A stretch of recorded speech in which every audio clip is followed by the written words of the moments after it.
Fala galera, Marcos Dias chegando. Prazer estarmos juntos para mais um Papo Trabalhista. Hoje com uma live muito especial sobre discriminação nas relações de trabalho. Boa noite, doutor André, doutora Ludmila, pessoal que está entrando, doutora Jaqueline, doutor Wesley. Estou esperando o meu querido amigo, procurador do trabalho, colega de sala de aula, brilhante, professor trabalho, para a gente bater um papo sobre discriminação nas relações de trabalho. Vamos esperando o pessoal chegando, né? Olha ele aí. Olha aí, salve, salve! Tudo bem, rapaz? Como é que você Tudo tá? bom, rapaz? E aí, como é que você tá, Ótimo. querido? Que Tá bom te bem. ver. Igualmente. Abraço virtual para você. Ah, você também, mas não, você não vai fugir quando a gente voltar, você tem que ter um Não, presencial. claro que sim. Vamos lá. Pra gente, né, se ver e conversar, pô, tá faltando, fazendo Fazer muita audiência falta, né? legal, né? Audiência presencial, pois é, né? É interessante, a gente nessa quarentena a gente acaba se afastando, mas também nunca teve tão próximo, né? Tantas lives, tantos colegas, tantos advogados, né, discutindo e conversando, né? Então o pessoal falando, ó, tô com saudade de fazer audiência, o pessoal já comentando aqui, tá vendo? A doutora Silvia falando. Doutor Monsueto dizendo que teve honra de ter aula com nós dois, né? E que A linda culpa é colega. nossa. A culpa foi nossa. A querida colega Amanda está conosco aqui. Um beijo para você, Amanda querida, grande juíza do nosso tribunal. É, Meu amigo, olha, eu convidei você, né? Ontem nós fizemos uma live aqui muito interessante, uma das melhores lives que eu vi com uma colega nossa, a Bárbara, que é uma juíza do trabalho aqui do TRT, só sobre a questão da discriminação, né? A gente está acompanhando, né, Berti, o que está acontecendo nos Estados Unidos. Hoje foi o 15º dia de protestos no mundo inteiro, né? Diante daquela triste fato que aconteceu lá com George Floyd, né? No estado de Minnesota, lá nos Estados Unidos, né? E a gente, engraçado que a gente aqui no Brasil convive com isso, né, quase que diariamente, né? Tem o João Pedro, agora teve o menino Mateus lá em Pernambuco, né? Então a gente tem acompanhado isso no Brasil, é algo que é muito próprio nosso, né? E aí eu conversando com o Fabiano, eu falei assim, poxa, já que eu não fiz com o Bertier naquela outra live, por motivos, né, infelizmente, tinha problemas de saúde, né? O pessoal do Papo Trabalhista sabe, minha sogra veio inclusive a falecer nesse período, né? Todo mundo que tem alguém próximo, né, perdeu alguém nessa triste pandemia, né? E a gente só vê os números aumentando. E eu queria conversar contigo sobre. Eu falei, vou chamar o Bertier, porque eu, assim, eu vou aqui dizer, né? Eu sou um admirador seu, assim, É público, né? recíproco. Uma vez, eu contar aqui pro pessoal, uma vez eu estava numa prova oral, no curso Toga, né? O saudoso curso Toga, e nós fizemos uma banca para o MPT, e estava eu conversando sobre o processo do trabalho e o Bertier perguntando constitucional, administrativo e regime do MPT. Já começa assim. O cara é fera em vários aspectos. E ele começou a conversar, e o tema que caiu foi discriminação. E você começou a fazer perguntas que eu estava assim do seu lado, eu falei assim, cara, não sei. Não tenho a mínima ideia qual é a resposta. Cara, não sei. E, assim, eu fiquei impressionado com o seu conhecimento, não só do ponto de vista, né, institucional do Ministério Público, até mesmo do perfil do direito constitucional. Né? Eu falei, poxa, eu vou chamar o Bertier. A Bárbara fez uma análise muito boa, muito rica, sociológica, né? Muito rica sobre a questão do negro na sociedade brasileira, com aspectos históricos muito interessantes. É uma live até que está salva aí, viu, meninos? Para quem quiser assistir depois, com o Fabiano ontem. E eu chamei meu amigo Bertier para não perder a oportunidade para a gente conversar sobre discriminação, meu amigo, porque você é o cara. Assim, é um cara que tem muita base constitucional, além de ser o procurador-chefe no MPT, né? Procurador, É aliás, eu vou contar. transitório. O procurador-chefe da PRT do Rio de Janeiro, né? E está aqui conosco. E olha, meu amigo, é um prazer te receber aqui. Você é um cara sensacional, só tem um defeito, né? Um único defeito. Torce para É aquela assim, time da Cruz de Malta, isso é um defeito. é só Mas, ficar. enfim, ninguém é perfeito, querido. Tá Mas aí eu certo. queria que desse as suas saudações, né? Sua boa noite, né? Tem uma legião de alunos aqui conosco, né? Pessoal da PUC, pessoal do Toga, né? E queria conversar contigo para você dar suas considerações iniciais, suas saudações iniciais. Gente, o Papo Trabalhista hoje, Berti, é seu. Vamos lá, querido. Bom, olha só, eu queria agradecer a você, Marcos, o convite. Eu lembro quando eu te conheci, não sei se você lembra disso. Eu movi uma Lembro. ação civil para ser uma empresa de construção civil e eu queria embargar uma obra, porque tinha problema da NR18, né? Eu despachei com Vossa Excelência, né? E aí eliminar, na verdade, seu despacho foi dar 48 horas para corrigir os defeitos, né? Eu falei, poxa, não deu a liminar que eu requeria, que coisa, né? Poxa, esse cara tecnicamente tão bom, tão bem falado. E foi engraçado, porque assim, eu fiquei assim, nossa, poxa, eliminar, eu achei que eu fosse ganhar isso, né? E no fundo foi uma providência certa, porque a empresa, vendo as provas, corrigiu as coisas rapidamente, né? Eu falei, opa, esse juiz aí sabe das coisas, né? Dá caminhos bons, né? E funcionou, né? E é tal história. A gente, quando ajuiza uma ação, a gente quer a vitória nos fatos, não o direito, né? Tem aquela sentença que você ganha, que é linda e não executa. O devedor some.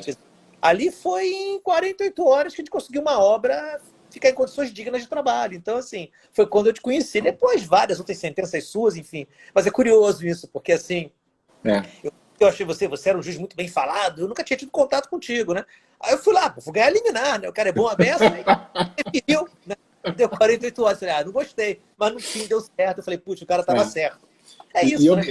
E por essas coincidências da vida, Bertie, você sabe que eu estava na 18ª vara, você não lembra, mas eu lembro. Eu era substituto na 18ª vara, e eu me lembro de você saindo, uma frase que ficou até hoje, ressoa, você falou assim, Excelência, muitos trabalhadores podem morrer a vida. Você abaixou a cabeça assim e falou, espera um despacho, e aquilo ficou na minha cabeça. Até hoje eu me lembro das suas expressões, eu me lembro muito perfeitamente, Bertie, muito interessante. Mas, olha, queria agradecer as pessoas que estão assistindo. A gente, quando se dispõe a fazer uma live, né, a gente fica olhando a parte de baixo da tela, o pessoal entrando, né? É bacana, isso dá uma certa confiança para você falar, porque ninguém nessas coisas nasce pronto, quer dizer, você sempre tem aquela reação de ver se você vai sair bem. Então, um abraço para todo mundo que está entrando aqui, é uma honra ter vocês aqui, vai ser um prazer trocar ideias, conversar. Eu acho muito importante a gente estar discutindo um tema como esse, né? Ainda mais nesse momento. Então, assim, quando eu fui chamado para a live, fiquei motivadíssimo pela companhia e pelo tema, né? E mais agora o pessoal entrando, que me deixa muito feliz. Vamos conversar bastante aqui sobre essas questões todas.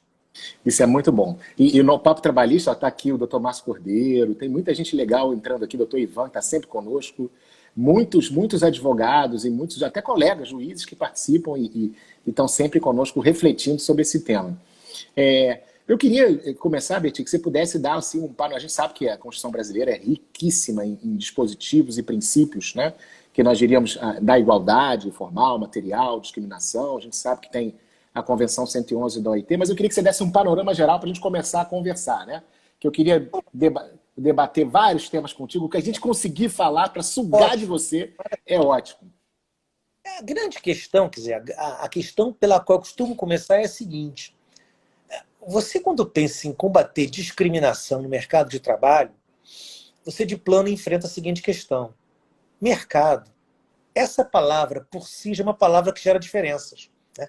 Então, quando eu penso no mercado de trabalho, o que mais temos são diferenças. Quem consegue emprego, quem não consegue um emprego, quem é promovido, quem não é promovido, quem é dispensado, quem não é dispensado, quem trabalha na melhor, quem trabalha na pior empresa do ramo, né?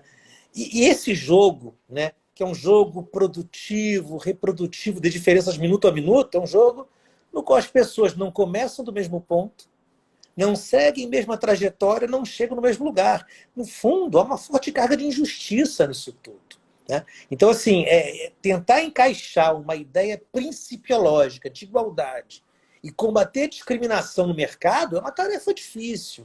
É uma tarefa muito difícil, porque o mercado é um ambiente marcado pela diferença, né? O mercado é excludente, e aí o direito, obviamente, cumpre um papel civilizatório, né? As normas aqui devem estar à frente de seu tempo, né?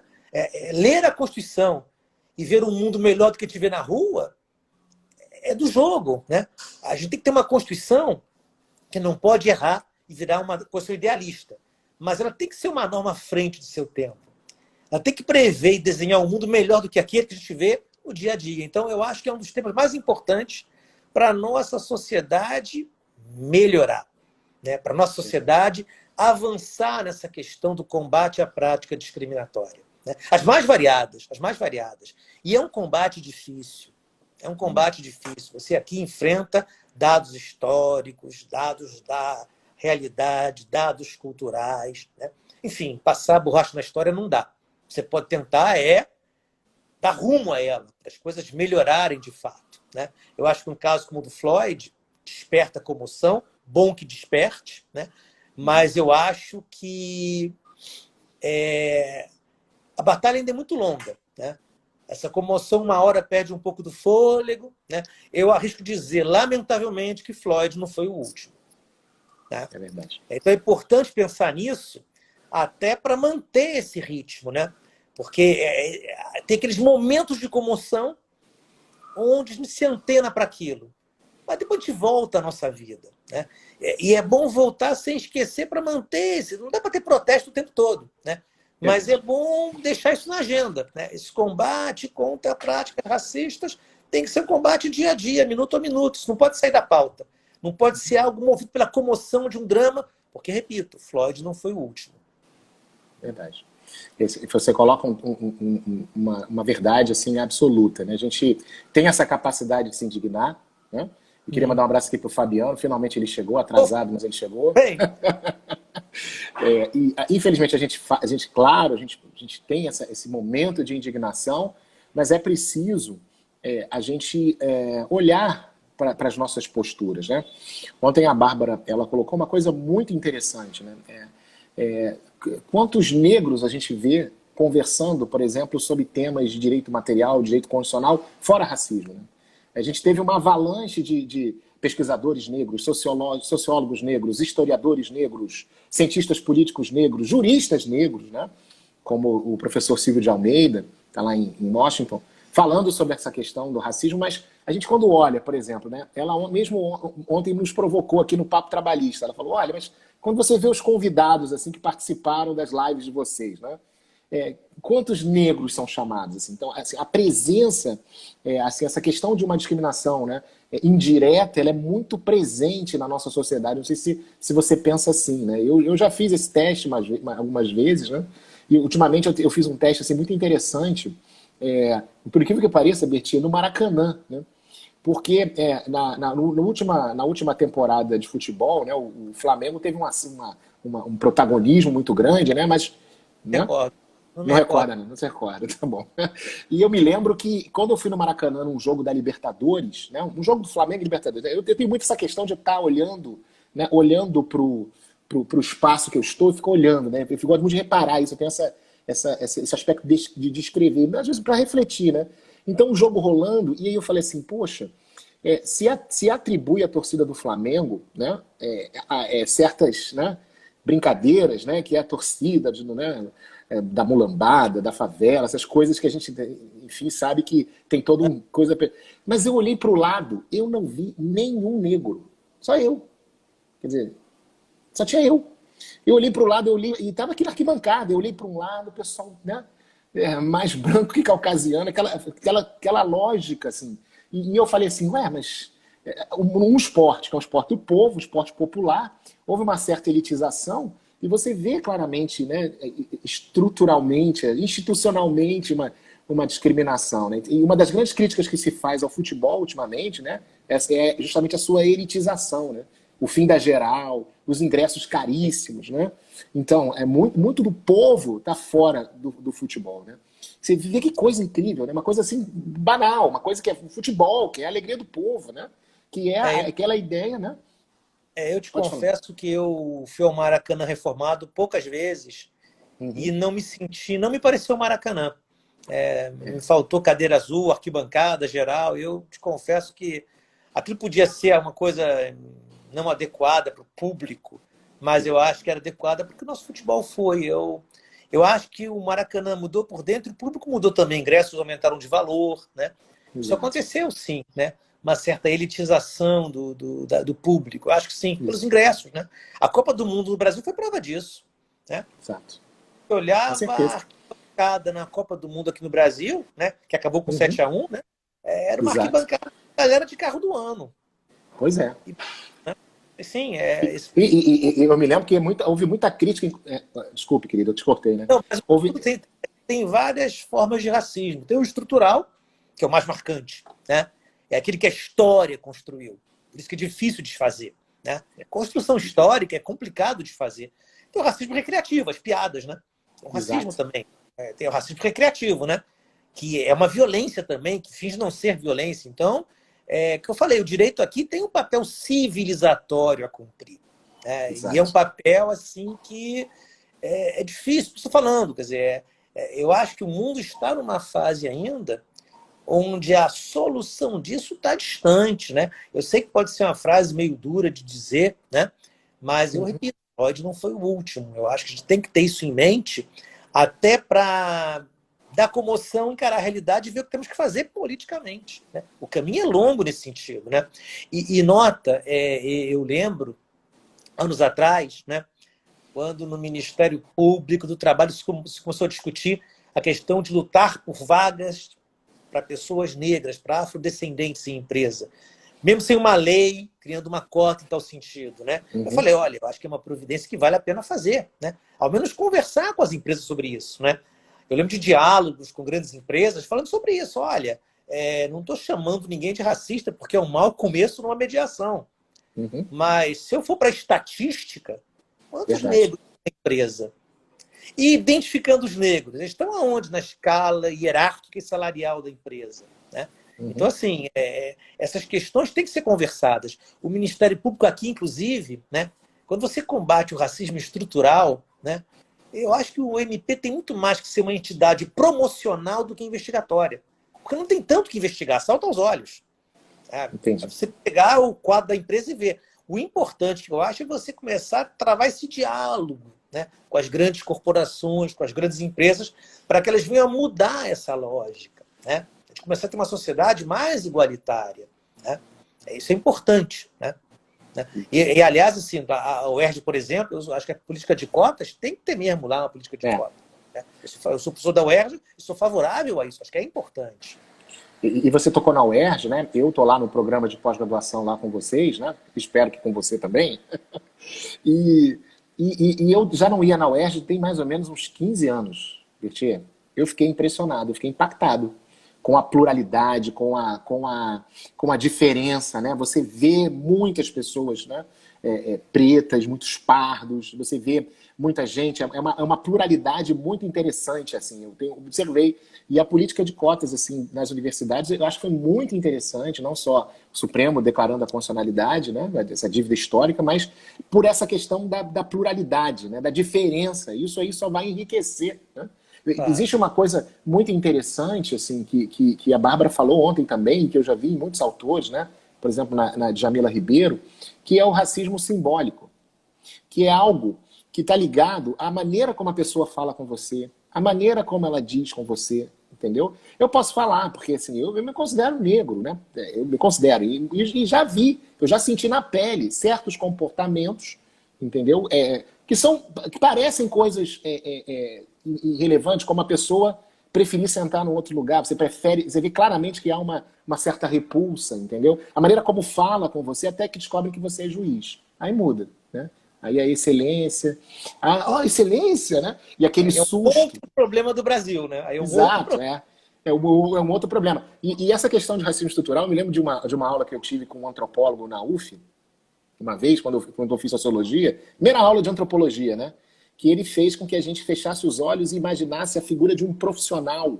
E ele fez, olha, esse é um médico, esse é um juiz, esse é um lixeiro, né? Um gari. Né? Aí imagina a pessoa, você vê ela trabalhando, né? E depois ele perguntou qual era negro, né? Para ele mostrar que, de uma certa maneira, isso entra no nosso imaginário. Essa desigualdade que existe, que está aí, né? Que é algo estrutural, ela se introjeta na nossa percepção. Então, por exemplo, a Amanda perguntou o que você acha da questão das cotas. Eu sou favorável, entendeu? A questão das cotas. Aí eu já te pergunto, qual seria a sua visão nessa questão das cotas em relação às empresas? Você é favorável também a Olha, algum tipo eu vou de dizer política? agora, né? Eu acho que quando você é professor, uma das obrigações que você tem é inquietar as pessoas, né? E eu acho que nessas horas, para você inquietar, você tem que avisar que vai inquietar para não dar um susto. Né? É Eu verdade. sou favorável à política de cotas. Eu acho que é um acerto implementar. Né? Entendi. Agora, essa é uma pergunta que você me fez. Né? Se eu sou favorável, sou. Agora, a minha dúvida é o nível de resultado efetivo que isso vai ter a longo prazo. Né? Sim. Porque eu acho que o grande problema nessas questões é você não desembocar num romantismo, né? É manter uma postura científica. Então, assim, eu acho que a ideia da política de cotas me pareceu, em certa hora, o caminho praticamente único que tínhamos. Era isso ou nada. Então, me parece que a opção foi certa. Agora, eu acho muito importante manter a vigilância para ir acompanhando os resultados que isso realmente produz, porque essa é a minha dúvida, né? É a Entendi. tal história. Eu acho que foi a escolha certa. Essa resposta eu dou. Agora, se você me perguntar se isso vai ser um sucesso a longo prazo, se mudará profundamente o mundo, essa é a minha dúvida, né? É verdade. Por isso que eu acho que é importante ser uma política a manter, mas a analisar para ver o que temos que fazer para acertar, né? Porque, às vezes, quando alguém defende a cota como algo pronto e acabado. Esse é o caminho. Essa é a minha dúvida, né? Saber se isso basta, se realmente esse é o caminho, né? Então, por exemplo, eu acho que vai ser muito importante acompanhar a longo prazo a trajetória dos cotistas. Daqui a Sim. 30 anos, aonde eles estão? E os filhos deles estão aonde? O que aconteceu, né? Porque a ciência obriga a isso, né? Você não pode, em ciência, ter uma preconcepção do que vai acontecer. Tem que acompanhar, ainda mais em ciência social. Então, eu acho que Uhum. a cota é a política certa, com o cenário que temos. Agora, o grau de resultado prático que ela vai ter, o quanto ela vai mudar a nossa sociedade, essa é que é a minha dúvida. Porque É, pode ser que não baste isso, pode ser que tenha que aperfeiçoar o caminho, né? Então, essa é a minha ponderação. Eu acho que é o tipo de tema onde você faz uma escolha de um caminho, mas fica atento ao percurso. Exatamente. E eu vou acrescer um dado aqui. A população negra americana, com a política de cotas, ela tem um PIB maior do que qualquer país da América Latina. O PIB da população negra americana é altíssimo comparado com os países da América Latina e inclusive alguns países europeus. Então, é uma população que teve uma ascendência social, pelo menos parte dela, muito forte, e isso não evitou o George Floyd, né? Não evitou o que nós temos. Então, assim, eu acho que as cotas são importantes, Bertier, porque elas vão naturalizar algo que é muito importante, que é a presença do diferente em meio a nós, né? Então, é interessante, a gente precisa desses ambientes plurais, nos tribunais, nas grandes empresas, em todas as instituições, públicas e privadas, porque isso vai... A gente está com um problema, a gente vê uma radicalização política que as pessoas têm dificuldade de enxergar o diferente, né? De dialogar com o diferente.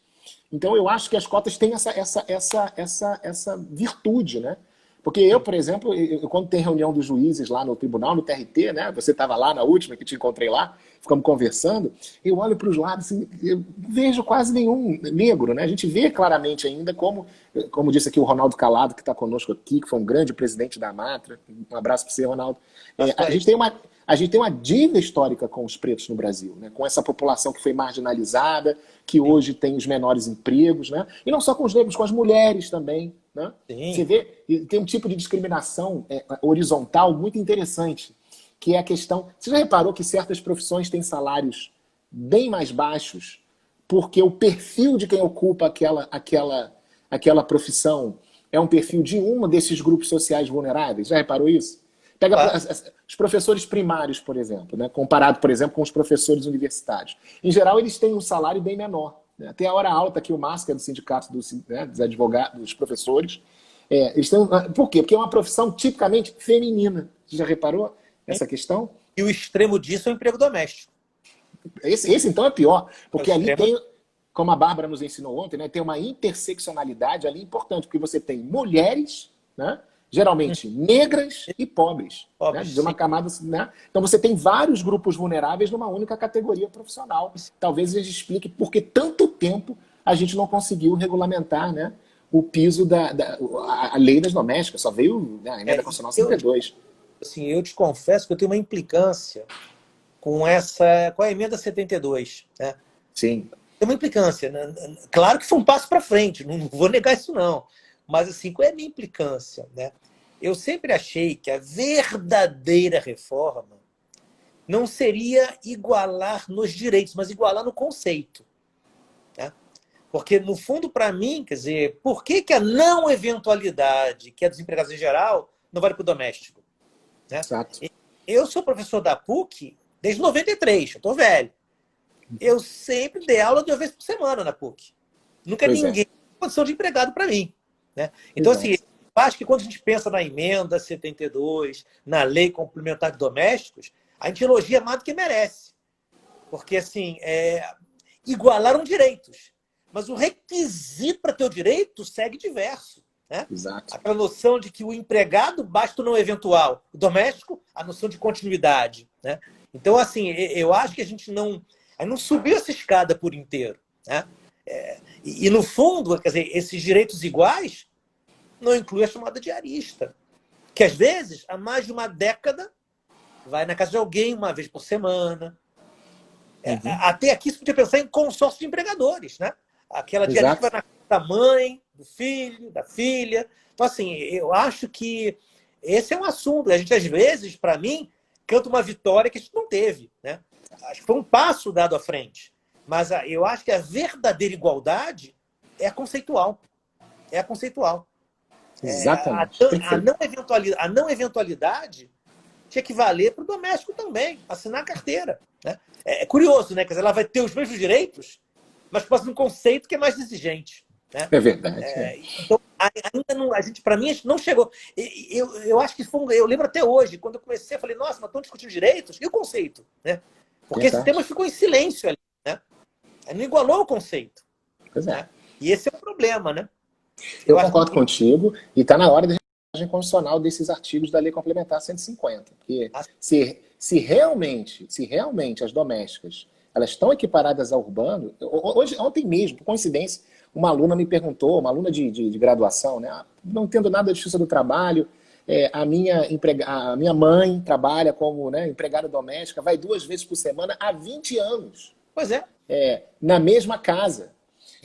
Veja, assim, eu até entenderia, Bertie, que se você não tivesse vínculo 2 vezes por semana com a PUC, eu até entenderia. Né? Mas aquela que mais precisa, que é socialmente mais vulnerável, a gente constrói essa interpretação, que é uma interpretação baseada na legislação italiana, né? Essa questão de dias de trabalho. Assim. O Susequinde já falava nas instituições, está lá, que ele não entendia esse negócio de dias na semana. Né?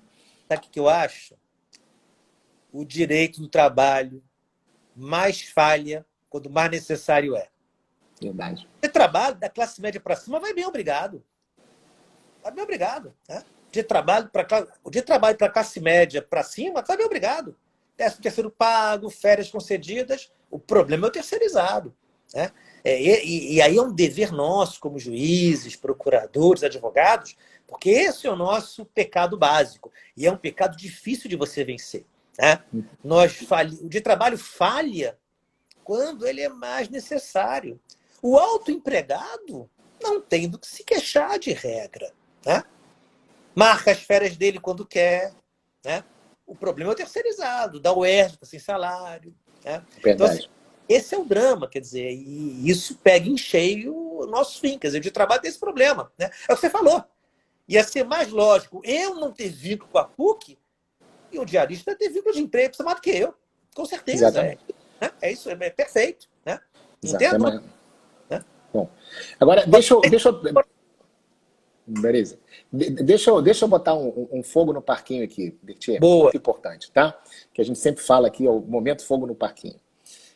Uma das limitações, talvez, ou uma das grandes discussões que nós temos no direito do trabalho é aquela figura do direito italiano, né, empregador de tendência, né, que é um conceito muito estudado hoje, né, que, na sua visão, o poder diretivo desse empregador de tendência, quais seriam os limites para uma eventual violação à liberdade de expressão, liberdade de pensamento político, religioso?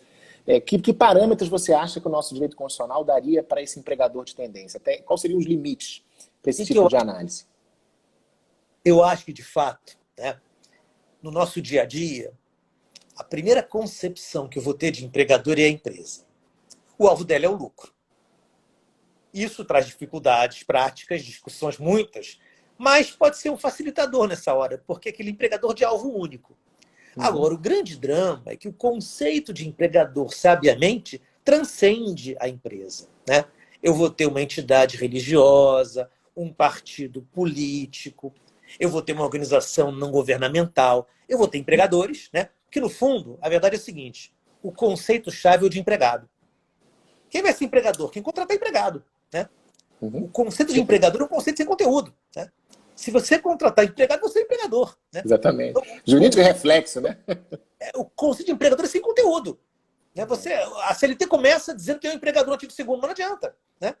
O artigo 3º é que mata a charada. Se você contratar pessoa física para trabalho pessoal, oneroso, subordinado não eventual, se ele é um empregado, você é empregador.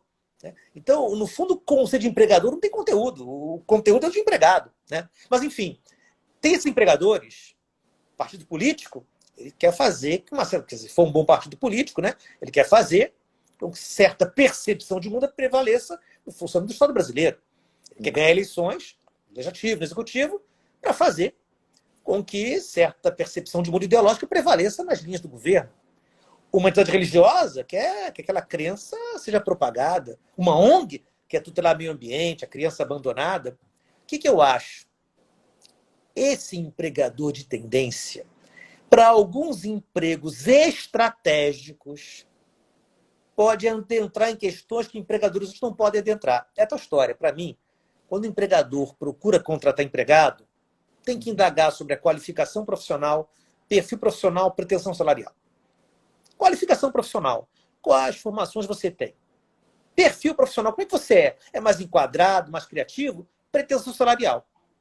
Quando o empregador escolhe por aí, não discrimina. Qualificação que a pessoa tem, modo de trabalhar que adota, quanto pretende, quanto aceita ganhar. Escolher por aí não discrimina. Agora, quando você começa a entrar na religião da pessoa, na ideologia dela, aí discrimina. Mas o problema é, imagina um partido político. Né?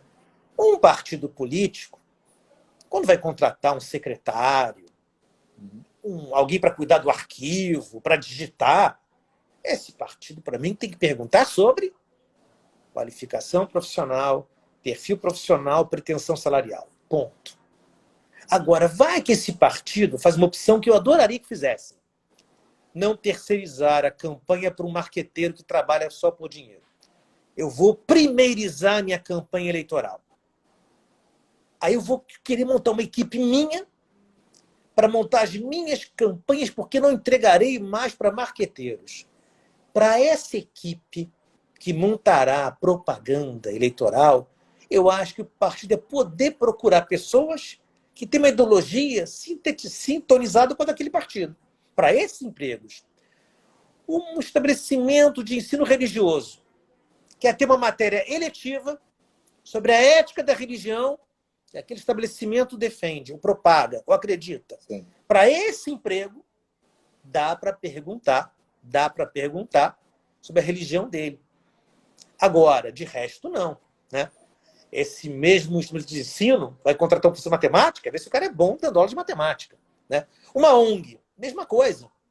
A ONG vai montar uma equipe para estratégia de atuação na defesa ambiental. Vai contratar quem tem preocupação ambiental.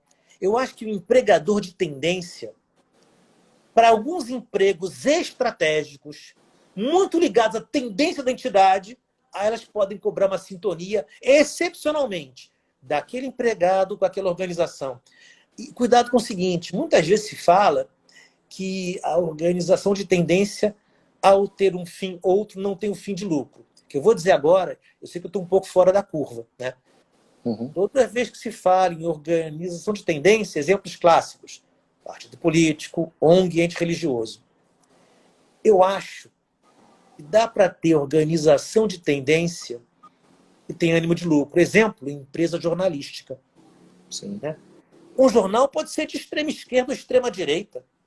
Quando eu for contratar meus colunistas, se eu sou um jornal de extrema esquerda, vou procurar um jornalista que tem uma linha ideológica nesse sentido, para escrever na linha que o jornal defende na disputa em sociedade com órgãos distintos de comunicação social.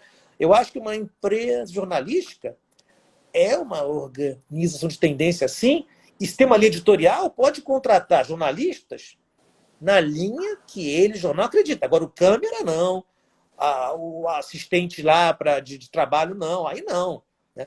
Eu acho que a entidade que é de tendência, ela tem que delimitar alguns poucos empregos, quanto aos quais ela vai invadir um pouco mais a vida do empregado para conhecê-lo.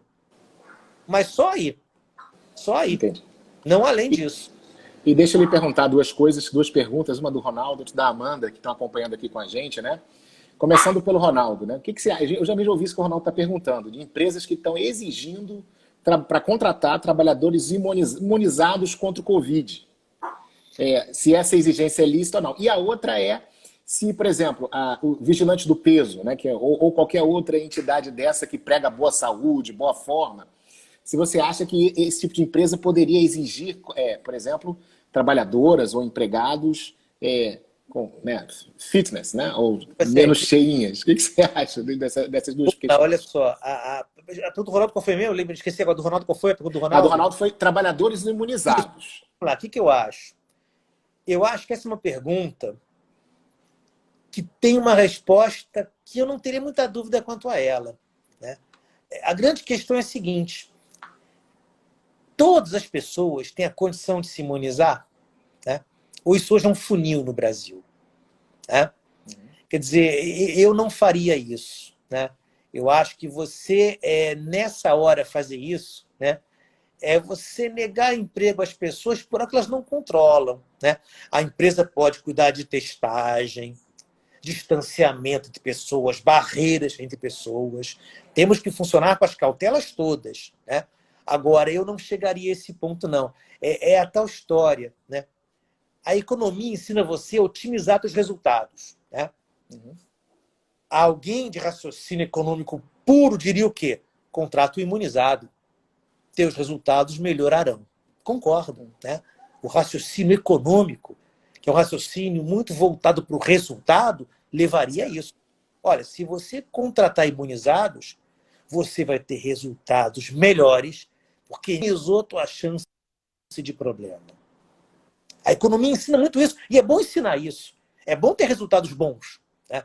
O problema é o que eu falei quando comecei o bate-papo do papel civilizatório do direito. Nem tudo que é economicamente eficiente é moralmente sustentável. Então, eu acho muito complicado exigir isso, né? Você, já que você está sujeito à doença, né, como quase todo mundo está, não vou te contratar, né? Até porque eu acho que a empresa aqui não cumpre o papel dela, né? Não é para entrar nesse aspecto, né? Eu acho que tem que tentar, de alguma maneira, evitar uma prática como essa. Eu diria isso, né? Eu acho que é um raciocínio que economicamente se explica, mas juridicamente tem problemas de cunho ético aí. É o papel civilizatório. O direito ensina a gente, por isso a briga com a economia. Nem tudo que economicamente é muito bom atende a valores que o direito tem que albergar para a sociedade ser mais inclusiva, para evitar deixar as pessoas de fora, e por aí vai. A segunda pergunta qual foi mesmo? Desculpa, estou ficando velho. A segunda pergunta, né, é a questão, né, e deixa eu falar que também está conosco aqui a desembargadora Raquel Maciel, está conosco aqui, e está também o diretor de comunicação da OAB, o doutor Marcos Vinícius Cordeiro, está conosco. Tanta gente boa, olha, gente, se eu esquecer alguém, pelo amor de Deus, me perdoem, tá? É porque é muita gente boa. E a Amandinha está perguntando o seguinte, olha, e o caso do vigilante do peso... Então, vamos lá. Com as atendentes gordinhas, né? Aí o doutor Murilo Rabatos, que está aqui também, falou, mas não tem que ter uma identificação do empregado com a empresa que está o contratando? O que você pode falar sobre isso, Bertinho? Vou falar do peso primeiro. Olha só, pessoal. O que eu vou dizer para vocês? Eu acho que uma sociedade, para ser pluralista, ela tem que trabalhar com noção de tolerância. Nota, Marcos, que eu não estou nem falando de convivência. Né? É verdade. A isso, né? Quem dera o mundo chegue a uma convivência amplificada, né? Eu acho que, olha, estamos longe disso, né? Uma vez num debate com uma teóloga, né, ela defendeu que tolerância era pouco. O alvo era convivência. Olha, eu acho que para a teologia, talvez o alvo seja a convivência. Acho que religião é para isso mesmo, né? É para ensinar a conviver. Mas você que é juiz, eu que sou MP, nós aqui advogados, a gente sabe que o mundo não é fácil, não. Então eu acho que se a gente conseguir a tolerância, está de bom tamanho. Então nota, né? vai que uma empresa é a vigilante do peso. Né? Exato. É a tal história. Você está ali para dizer que emagrecer pode ser bom para a saúde, que emagrecer pode melhorar a autoestima da pessoa, mas tem que estar ali para dizer também o seguinte: olha, a gente quer acolher todo mundo. Né? A gente quer acolher todo mundo. Aquele caso daquela moça dispensada, eu achei aquilo uma coisa muito complicada, porque assim, ninguém controla tanto a fisiologia do próprio corpo. Né? Verdade. Eu acho que, né, um professor de educação física, pô, eu tinha um de educação física no meu colégio que era um cara meio gordinho, era um ótimo professor. Né? Verdade. Então, assim, eu acho que, né, o médico que fuma, né, É verdade. eu sinceramente acho, né, que não dá para a gente reverenciar tantos estereótipos. Né? Então, Exato. dá para você defender, né, que é bom emagrecer, que se você quiser vamos te ajudar, mas assim, você criar uma lógica de não tolerar, de expulsar, né? Isso eu acho de fato uma prática muito complicada e não acho saudável para a sociedade. Né? Uhum. É a tal história, né? Me impressiona muito quando o adulto tem comportamento de criança. No colégio, né, o bullying é para combater, mas lá o garoto que faz bullying dá até para perdoar. Está começando a vida, tem 10 anos, 8 anos. O problema é o adulto fazendo isso. Exato. Será que o cara já não entendeu o que é viver? O cara não amadureceu? Então, assim, tem coisas no Brasil que acontecem que me parece que é uma grande escola de bullying, né? Exato. Exato. Só que para adultos. Então, assim, eu iria por aí. A questão da identidade do empregado com a empresa. Eu acho que essa identidade tem que ter uma marca do profissionalismo. Né? Perfeito. Então, assim, qual é a ideia? Eu concordo, né? Eu concordo, né? O empregado, ele tem que tentar fazer o trabalho dele da melhor forma possível. É o que eu sempre falo, né? Eu sou contratado como advogado. É a minha função. Teve um dia que o secretário faltou, eu vou atender o telefone nesse dia para o trabalho acontecer. Né? Ou o funcionário paralegal, né, não foi lá levar a petição física ainda, nesse dia eu vou lá e protocolo uma petição rapidamente. É o tal dever de colaboração. Ninguém pode ter uma compreensão burocrática do próprio trabalho. Eu sou enfermeiro. O maqueiro foi no banheiro. Eu vou empurrar a maca para levar a pessoa para a sala cirúrgica, mesmo não sendo maqueiro. Agora, são coisas pontuais. O que o empregador cobra de regra é a função do meu contrato. Então, eu acho, sim, o empregado tem que ter um dever de colaboração, tem que se empenhar em favor da empresa, né?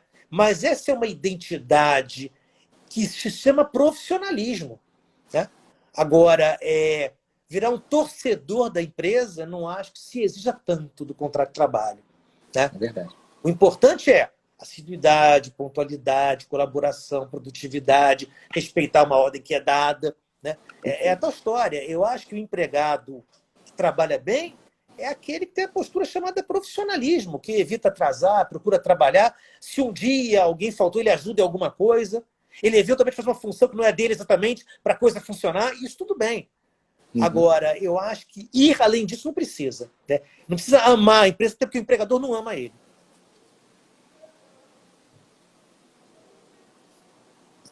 Alô? Deu uma travadinha aqui, Berti. Não, eu falei Voltou. o seguinte, tá ouvindo agora de novo? Eu falei o seguinte, Tô ouvindo. ele tem que ser alguém de postura profissional.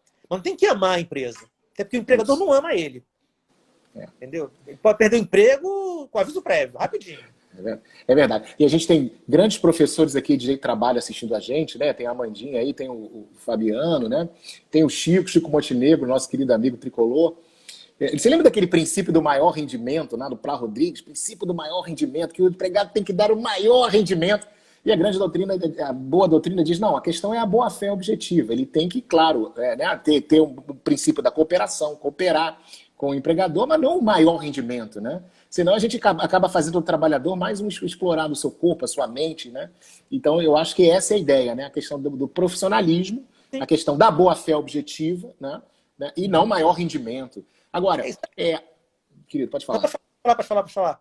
Não, e outra coisa que eu queria conversar com vocês, a gente já está caminhando para os 15 minutos finais, Berti. Passou muito rápido essa live, realmente conversar contigo é excelente. Eu tenho me preocupado muito em processos que pego, que alegam uma discriminação, com uma teoria muito interessante, que eu sei que você conhece, que é a teoria do impacto proporcional ou do impacto adverso, né?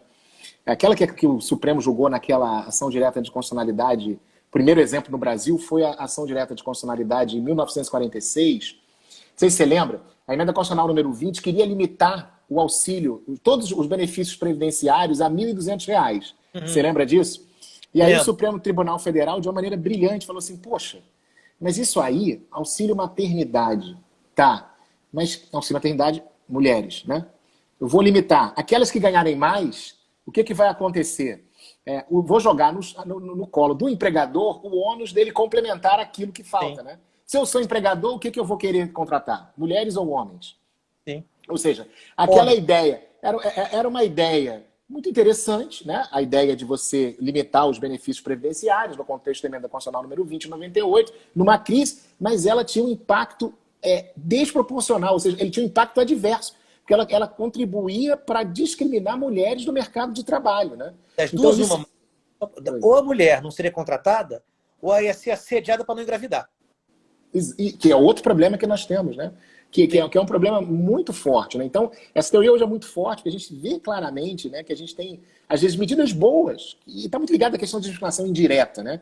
São medidas que, aparentemente, elas são, não, aqui eu vou dar igualdade, né? O exemplo ontem que a Bárbara deu, não, eu vou contratar um advogado, mas tem que ter pós-graduação em Harvard. Então, você está tirando toda uma população pobre, negra, que não tem, né, dinheiro para estudar em Harvard, e se acaba tendo impacto. Não, mas eu estou criando um critério equânime, né? Igual, não, mas o problema é que você alija uma série de pessoas que não teriam, né? Então, assim, o que eu achei mais interessante que você colocou são esses 3 critérios que você colocou para admissão, né? Que é a questão importante. A questão, né, da pretensão salarial, né? A questão do perfil profissional. Né? A própria experiência, né? Agora, nessa questão, eu queria perguntar, hoje está muito em voga a questão da discriminação estética. Isso eu queria chegar nesse ponto, eu queria conversar com você sobre isso, né? Empresas que não contratam pessoas obesas, empresas que exigem que a pessoa não tenha barba, empresas que, né? Aqui no Rio de Janeiro teve, não sei se o pessoal que é juiz aqui no Rio lembra dos processos de uma certa empresa que eu vou falar, que exigia que as empregadas se maquiassem, né? E quando não estava maquiada, voltava para... Qual é a sua visão sobre a questão da discriminação estética?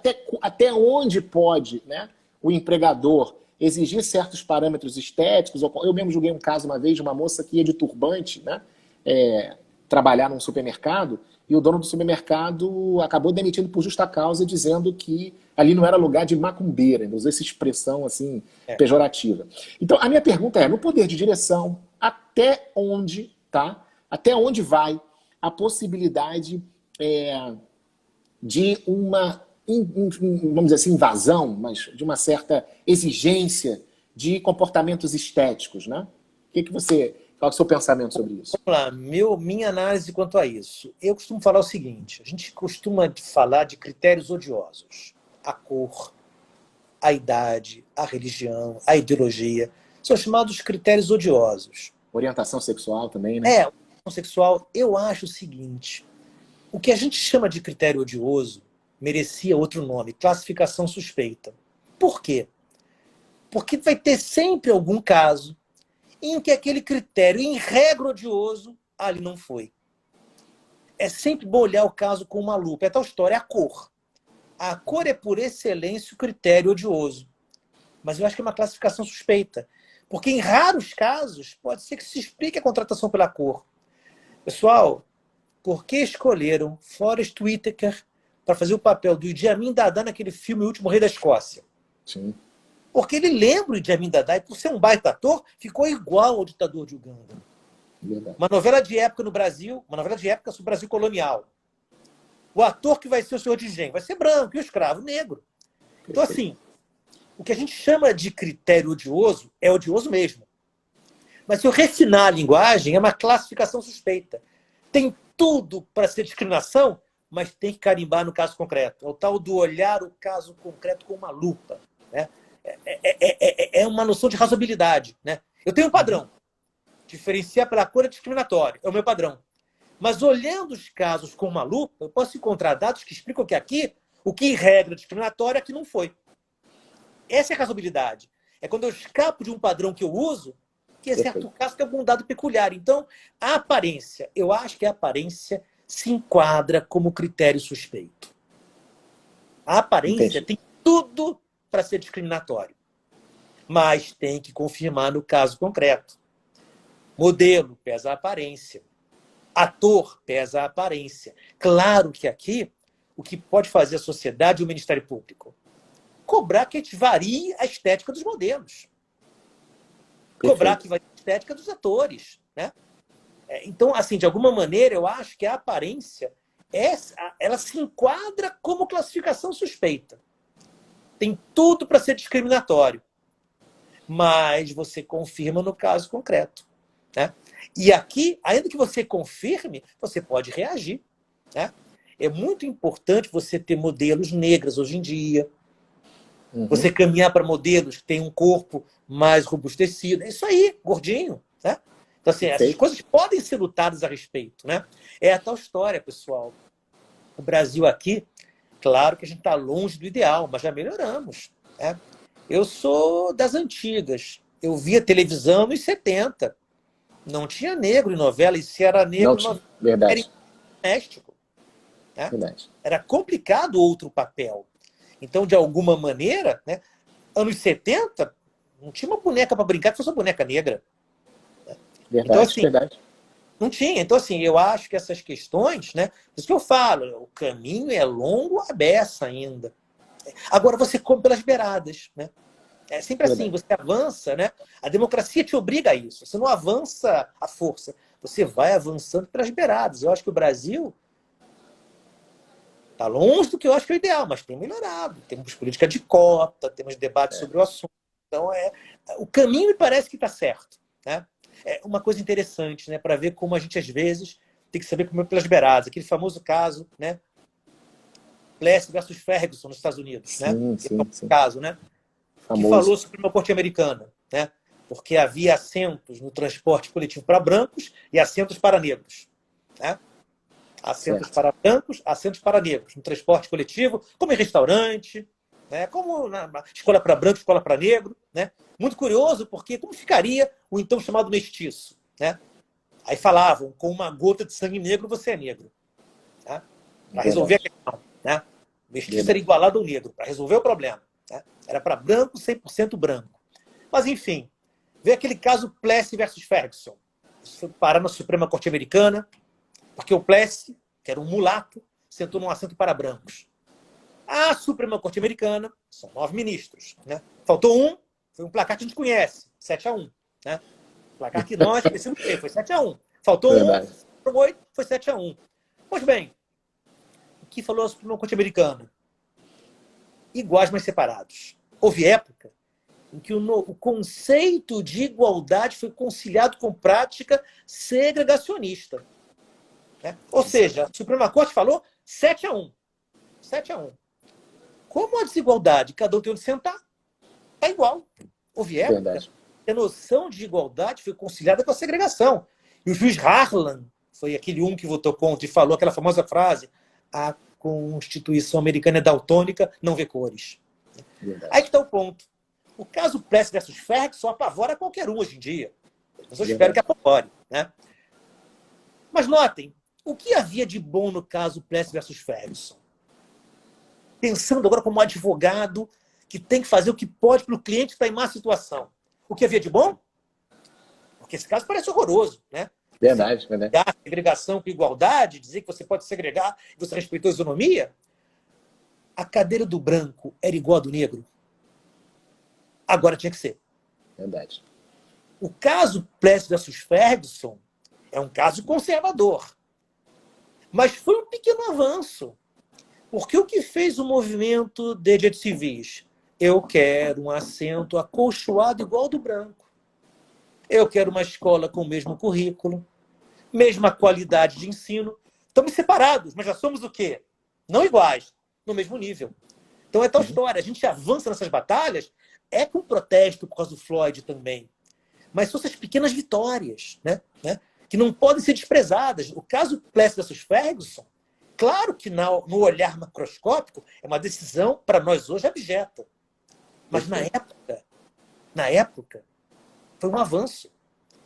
Porque antes eram separados e desiguais. Desiguais.